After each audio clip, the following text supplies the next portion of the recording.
Hello out there, and taking a look today at the Artisan Cutlery Tradition. And this is the second Artisan cutlery knife that I've picked up. And the first one, as you might remember, just did not impress me very much. It is called the Apache, and I have it right here. And this knife, it just didn't really speak to me. I didn't really understand what this knife was all about, and it seemed to be lacking focus. For lack of a better term, yeah, it just didn't have focus as to what it was supposed to be. And while the tradition here isn't maybe as flashy and eye-catching as the Apache is, it certainly has focus. It is a really nicely put together, well-built, small, like sub 3-inch blade kind of EDC. And yeah, there are a ton of those out there on the market, a lot of them with similar designs to this. But there's always going to be room on the marketplace for a well-designed knife with these materials at the $45 price point. And that's what we have here, and yeah, I'm pretty impressed with it. It's a good, solid piece that is one that a lot of people might have interest in depending on what kind of price point you're looking for in a knife like this. And we're going to talk about a lot of competitive options because there is a lot out there. But let's just start with some of the size comparisons just so you can get an idea of what this knife really is when it comes to the length. You know, I don't have the grid background today. I'm sticking with Star Wars, so you can see we've got just under about 3 inches of cutting edge. So comparing that to a Benchmade Mini Griptilian, yeah, pretty decent comparison there actually. Pretty similar. And then here is a Paramilitary 2, as always. And then the sort of be-all, end-all of knives, at least production knives when it comes to like this kind of category, I think is the ZT-0450, which is right here. This one's actually on loan to me from my buddy George. I'm going to be putting it up for sale for him relatively soon, so keep your eyes peeled for that. But the first time I saw this Artisan, I immediately thought of the 0450, and the 450 has just a little bit longer blade length, sure, but you know, the design comparison, the similarities are really obvious, especially in just like the general shape of the handle. And yeah, there's a ton of knives out there like this. So let's just keep going through the Artisan and hit on some of the other details and the things that I like about it. Beginning with the blade. So we do have D2, and D2 is one of my favorite steels. And it's one of those steels that you can get at a budget price nowadays. And this knife coming in right around $45, you know, is very fair. It's competitive with a lot of the other companies that are out there putting out D2 knives at a budget price. You know, Steel Will does it, a number of other places. But yeah, $45 for D2 is pretty darn good. And taking a look at the blade, it's just executed really well. I love the stonewash on it. You know, if you look at the knife dead ahead, you almost can't tell that there's a stonewash. And then, you know, as you bring it closer, depending on how the light hits it, you just get that really subtle stonewash, the look of it. And yeah, probably one of my favorite kinds of finishes. So impressed with that.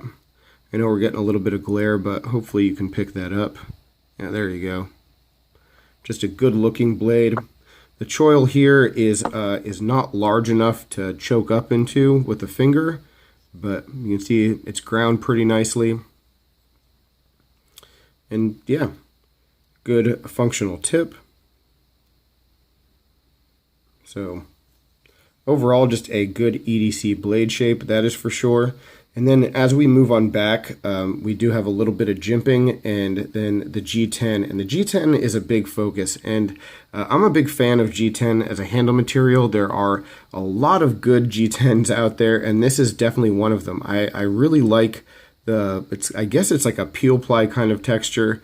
It does give a good amount of grip. It is probably medium traction. Not quite as coarse as some of those cold steels out there that'll rip up some pants pockets, but definitely has a lot more traction than, say, a Spyderco Tenacious.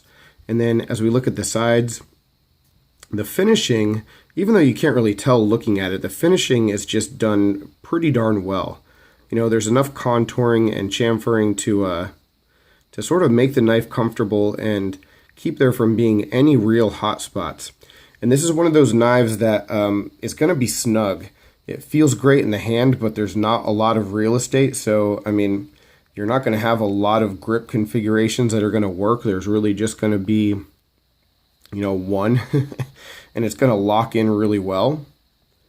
But if you do have larger hands, there is a larger version of this knife that might work out better for you, or you might just want to look somewhere else. But me, my medium to smaller hands, this works perfectly, and like I said, can lock in very nicely. There is a little bit of jimping on top that for like maybe heavier tasks, if you had to really bear down, that would be helpful. But I think for most kind of EDC tasks, it's just most comfortable using this shallow depression here and, choking up just a little bit. But ergos, yeah, they're just really solid. And even though we do have this loop over clip, just providing a lot of extra like width, that's not sharp really at all when I hold it right-handed, and when I carry the knife left-handed, which is what I usually do, yeah, it feels great. So yeah, very happy with the way they executed this G10. Moving on back the rest of the way, you can see it's not quite an open frame. There is a backspacer with a lanyard hole. The liners on the inside are not nested, or I'm sorry, they are nested, but they are not milled. So the weight of this knife is right around 3 ounces. When it comes to weight of like small knives like this, I'm not really particular. If a knife is really light, I'll end up saying, yeah, it's really light and that's great. And if it's around 3 ounces or maybe even 3.5 ounces, I'll say, well, it feels a little bit more substantial, and that's a good thing. So yeah, whatever. As long as it's not too much on either end, I think that a knife like this will be just fine. It's listed, I think, at 2.82 ounces, and you can see it said 3.06, so maybe a little bit heavier than what it's listed, but that's perfectly fine. Again, no issue with that. Then as we get all the way to the back, let's take a look at the clip. It is a loop over, relatively deep carry, so there is a bit of real estate poking out, but it is a subtle clip, and yeah, I think it's a very good clip for what it is. It is a tip up carry only though. Here's a good look at the centering. Then the action. Whew. Action is a big win. This is on bearings. I'm a big fan of the action. It's really nice and snappy. It has a pretty strong detent, similar to some Browse blades out there, actually. So yeah, once you break that detent, this knife is going to fly open. So definitely a big plus there. It is not going to really drop shut. I do have it pretty tight. I mean, it's smooth. But yeah, it's really just not that kind of like drop shut action. And it doesn't need to be. I'm not really too worried about that.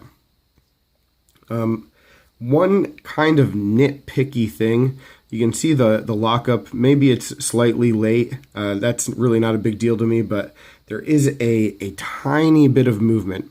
Just a tiny bit of movement. Lockup is perfect side to side, but up and down just a little bit. You can tell it's not like perfectly a vault, but even though I am very particular when it comes to up and down stuff like that, this is still well within my range of comfort, and it is perfectly safe. Perfectly safe. One other thing though is disengaging the liner is a little bit on the difficult side. You get used to it, but you do have to push down pretty hard, and you can hear, I mean, this knife, the liner pops over and locks up with some authority. So when you're disengaging it, yeah, it does take a lot of force, and it isn't the most comfortable thing to do. But again, these are minor details that I'm pointing out, and I'd be remiss if I left them out, but really nothing that I consider a big detractor when it comes to this knife. So now let's get into some competitive options, because I think when you're talking about knives of this style, there's just so much out there in so many different price tiers, and the interesting aspect of that is that there's room for all of them in the market, just depending on what each person is looking for. D2 at the $45 price point is very, very fair. It's what we're starting to see a lot more of in the marketplace. But if you look at a cheaper competitive option, you do have the Kershaw method. Similar size, similar materials, G10, liner lock on bearings, really nice and snappy. Great action on this knife. $25, 8CR13 MOV. So is the D2 and maybe the better G10 on the Artisan worth the extra $20? For a lot of people it will be, for some people it won't be, and again, that's why we have room for both of these on the marketplace. They can both be very successful. For me, the be-all, end-all when it comes to this category is the Kaiser Dukes. The Kaiser Dukes in VG10, which is actually a steel that I don't really prefer over D2, but just the build quality and the execution of this knife is really, really second to none. And I think that this knife at the $70 price point versus the $45 of the Artisan is very fair as well.